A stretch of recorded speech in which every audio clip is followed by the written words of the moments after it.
Municipal and regional elections don't usually attract much interest outside the country where they're taking place. But when Venezuelans went to the polls last November to choose their next governors and mayors, the world was paying close attention. The country is under a crisis, a political crisis, economic crisis, humanitarian crisis, and has been for almost a decade. The opposition boycotted the last two elections, claiming that the ruling party had rigged the system, and in some cases, the votes. But not this time. The opposition chose to participate in an uphill battle, an uneven playing field, but they chose to participate. After receiving an invitation from Venezuela's Electoral Council, the Carter Center sent a small team of international election experts to Caracas to assess the electoral process. The team took part in more than 50 meetings, sitting down with both government and opposition leaders, members of the Electoral Council, human rights organizations, business leaders, and ordinary voters.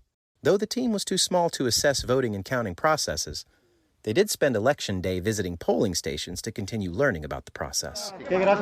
Thanks for coming and supporting our democracy here in Venezuela. Hear me, please. Your presence here is very important because you can see that we're voting. We're voting, exercising democracy here. It is easy to stay home and say this and that. But if I don't exercise my right to vote as the Constitution says, then I feel that I shouldn't complain or ask for changes. This is why I'm here. When the votes were tallied, the opposition had won 55% of the overall vote, but only 4 of 23 governorships and 120 of 335 mayoral seats. The opposition was so split, so fragmented, that they did not gain a lot of territory. The deck is also still stacked against the opposition, as the Carter Center pointed out in a preliminary report released in December. The government called the elections, but also really controlled the resources and dominated the political scene with abuse of the state resources throughout the electoral process.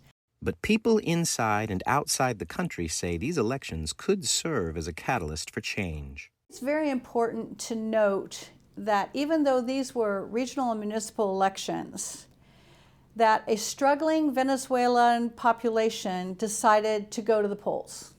In a democracy, the only way to make a change is to participate. The November 2021 elections may be a turning point toward reconciliation and resolution of the crisis in Venezuela.